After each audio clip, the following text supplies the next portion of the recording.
ಅನಿಸುತ್ತೆ ನಿಮಗೆ ಪಾಲಿಟಿಕ್ಸ್ ಬಗ್ಗೆ, ವಿಜಯ್ ಅವ್ರು ಗೆದ್ದಿದ್ರ ಬಗ್ಗೆ?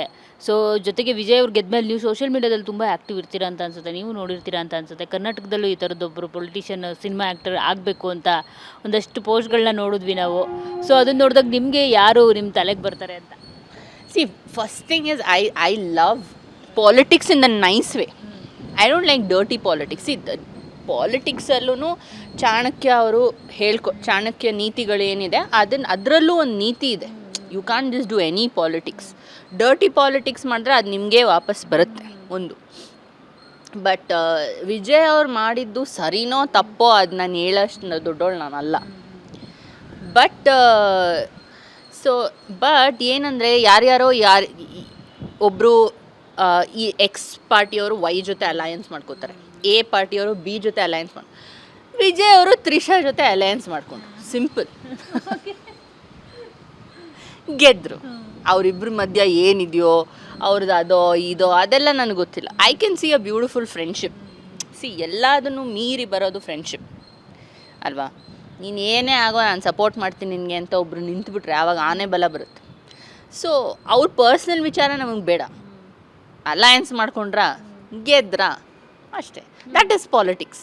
ನಾನು ಹೇಳ್ತಾ ಇರೋದು ಕರ್ನಾಟಕದಲ್ಲಿ ಈ ಥರದ್ದು ಪೊಲಿಟಿಷಿಯನ್ ಬೇಕು ಅಂತಿದ್ದಾರೆ, ಸಿನಿಮಾ ಆ್ಯಕ್ಟರ್ ಆಗಬೇಕು ಅಂತ ಹೇಳ್ತಿದ್ದಾರೆ. ನಿಮ್ಮ ಪ್ರಕಾರ ಯಾರು ಆ ಥರ ಮುಂದೆ ಬರ್ಬೋದು ಅಂತ ನಿಮ್ಗೆ ಅನ್ಸುತ್ತೆ? ಕರ್ನಾಟಕದಲ್ಲಿ ಆ ಥರ ಮುಂದೆ ಬರೋರು ಭಾಳ ಕಷ್ಟ ಇದೆ. ಬಿಕಾಸ್ ತ್ರಿಷಾ ಬೇಕಲ್ಲ ಅದಕ್ಕೆ. ತ್ರಿಷಾನೆಲ್ಲಿ ಹುಡುಕ್ತೀರಾ ಅದಕ್ಕೆ? ಆ ಥರ ಬರೋದು ಕಷ್ಟ ಇದೆ. ಬಟ್ ಡೆಫಿನೆಟ್ಲಿ ಇಬ್ಬರು ನಮ್ಮ ತಲೆಗೆ ಬರ್ತಾರೆ, ಆ ಥರ ಒಂದು ಪುಲ್ ಇರೋರು.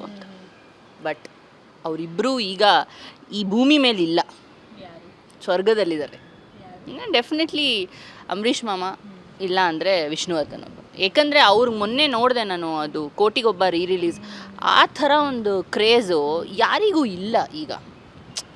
ಆಮೇಲೆ ಕರ್ನಾಟಕ ಪಾಲಿಟಿಕ್ಸ್ ಇದೆಯಲ್ಲ, ಅದು ಭಾಳ ಸ್ಟ್ರಾಂಗ್ ಇದೆ. ಬೇರೆ ನಮ್ಮ ಇವರೆಲ್ಲ ಸಿನಿಮಾ ಇಂಡಸ್ಟ್ರಿಯವರು ಅಷ್ಟು ತಿಳ್ಕೊಂಡಿಲ್ಲ ಅನಿಸುತ್ತೆ ನನಗೆ. ಅಂದರೆ we don't want that.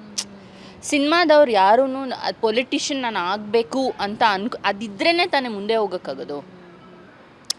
So I don't think ಆ ಥರ ಯಾರು ಇದ್ದಾರೆ ಇಷ್ಟ ಇರೋರು ಅಂತ. I don't think so. ಮುಂದಕ್ಕೆ ನೋಡೋಣ, ಮೇ ಬಿ, ಯಾರಿಗೊತ್ತು. ನೀವು ಮೊನ್ನೆ ಒಂದು ಪೋಸ್ಟ್ ಹಾಕಿದ್ರಿ ಡಾಕ್ಟರ್ ರಾಜ್ಕುಮಾರ್ ಅವ್ರ ಬರ್ತ್ಡೇ ದಿನ. ಸೊ ನಾನು ನೆಕ್ಸ್ಟ್ ಟೈಮು ಯಾವಾಗಾದರೂ ನಿಮ್ಮ ಜೊತೆ ಹ್ಯಾಕ್ ಮಾಡ್ತೀನಿ ಹೀರೋಯಿನ್ ಆಗಿ, ಅಷ್ಟು ಆಸೆ ಇದೆ ನನಗೆ ಅಂತ.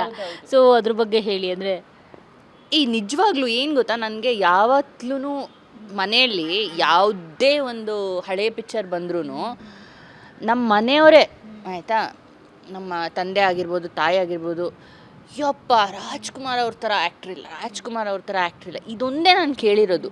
ಅಂದರೆ ಬೇರೆ ಆರ್ಟಿಸ್ಟ್ಸ್ ಎಲ್ಲರೂ ಇರ್ತಾರಲ್ಲ, ಅವ್ರ ಹಿಂದ್ಗಡೆ ಕೆಲವು ಸಲ ಯಾರು ತಪ್ಪಾಗಿ ಮಾತಾಡ್ತಾರೆ, ಹಂಗೆ ಹಿಂಗೆ ಅಂತ. ಅವ್ರ ಬಗ್ಗೆ ಒಬ್ಬರು ತಪ್ಪಾಗಿ ಮಾತಾಡೋದೇ ಇಲ್ಲ. Of course I am also his big fan, ಅದು ಬೇರೆ ವಿಚಾರ. ಅಂದರೆ ಒಂದು ಅಭಿನಯನ ಹೇಗೆ ಮಾಡಬೇಕು, ನೀವು ಬರೀ ಒಂದು ಆ್ಯಕ್ಟ್ರ್ ಆಗಿದ್ರೆ ತೆರೆ ಮೇಲೆ ಚೆನ್ನಾಗಿದ್ಬಿಟ್ಟು ನೀವು ಆಫ್ ಸ್ಕ್ರೀನ್ ಹಿಂಗಿದ್ರೆ ಜನ ಅದನ್ನು ಒಪ್ಪಲ್ಲ. ಅವರು ತೆರೆ ಮೇಲೆ ಹೇಗಿದ್ರೋ ತೆರೆ ಆಚೆನೂ ಹಾಗೇ ಇದ್ದರು. Whether sitting on the floor ಆಗಲಿ, ಊಟ ಮಾಡಲಿಕ್ಕೆ ಜನರ ಜೊತೆ ಒಂದು ಅವ್ರೇನು ತಿಂತಾರೋ ಲೈಟ್ ಬಾಯ್ಸು ಅದೇ ತಿಂತಾಯಿದ್ರು. ಮೇಲೆ ಕೆಳಗೆ ಅನ್ನೋ ಥರ ಅಲ್ಲ ಇಲ್ಲಿ, ಅದಿಲ್ಲ. ಕೆಲವು ಕಡೆ ಸೃಷ್ಟಿ ಆಗಿತ್ತಷ್ಟೇ. ಸೊ ಅದೆಲ್ಲ ಅವರ ಒಂದು ಸೆಟ್ಟಲ್ಲಿ ಇರಲಿಲ್ಲ. ಸೊ ಅದೆಲ್ಲ ನೋಡಿದಾಗ he was a great person. And ಅಷ್ಟು ಒಂದು ಗ್ಲ್ಯಾಮರಸ್ ಆಗಿರೋ ಹೀರೋ ಇವತ್ತವರೆಗೂ ಬಂದೇ ಇಲ್ಲ ನಮ್ಮ ಇಂಡಸ್ಟ್ರಿಗೆ. ಅಂದರೆ ಅವ್ರಿಗಿರೋವಂಥ ಒಂದು ಛಾಪು. ಸೊ ಅದಕ್ಕೆ ನನಗೆ ಫಸ್ಟ್ ಅನಿಸಿದ್ದು ಅವ್ರ ಬರ್ಡೇ ದಿವಸ ಏನು ಗೊತ್ತಾ, ನಾನು ಇವ್ರ ಜೊತೆ ಒಂದು ಹೀರೋಯಿನ್ ಆಗಬೇಕಿತ್ತು, ಹಿಂಗೆ ಅನಿಸಿದ್ದು. ಸೊ ಆ ಥಾಟ್ನೇ ನಾನು ಕ್ಲೀನಾಗಿ ಕನ್ವರ್ಟ್ ಮಾಡಿದೆ.